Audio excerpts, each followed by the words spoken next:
Oh my goodness. Woo. That scat chorus gets me every single time. I mentioned that there's a recording of the final Broadway performance of Smokey Joe's Cafe, and there's a guy in the audience who, throughout the show, at various points through the show, stands up and applauds, and you can see him on one of the cameras.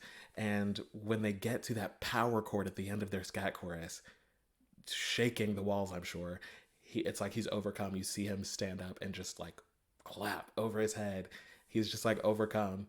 Same. Very, very relatable. Ugh, what a number. What a number. Moving ahead to 1996, the word is Rent.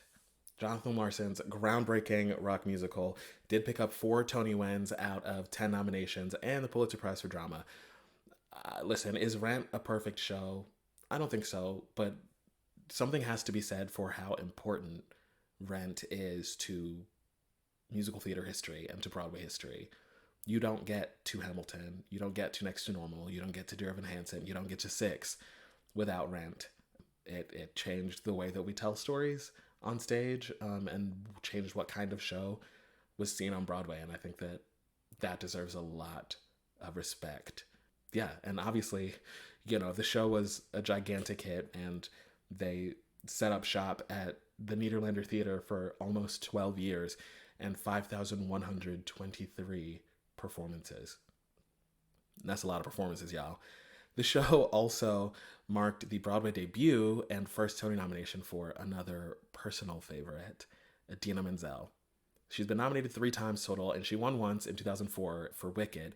But in 1996, Idina lost featured actress in a musical to Anne Duquesne from Rent's major new musical competition that season, Bringin' Da Noise, Bringin' Da Funk.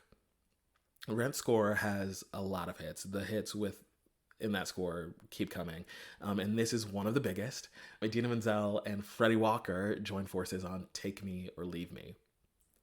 After that, you'll hear from 1997's Tony nominations leader, the Cy Coleman, Ira Gassman, David Newman musical, The Life. It was nominated for 12 Tony Awards and took home 2 featured acting trophies for Chuck Cooper and Lillias White. What a pair, right? The Life is set in New York City in the early 1980s, amid the world of sex work and organized crime. It's a very dark, sort of gritty piece, but it's got a really beautiful score. And one of the show's nominated performers, he actually lost to Chuck Cooper and featured actor Sam Harris, belted out in what is now a high tenor standard. Use what you got.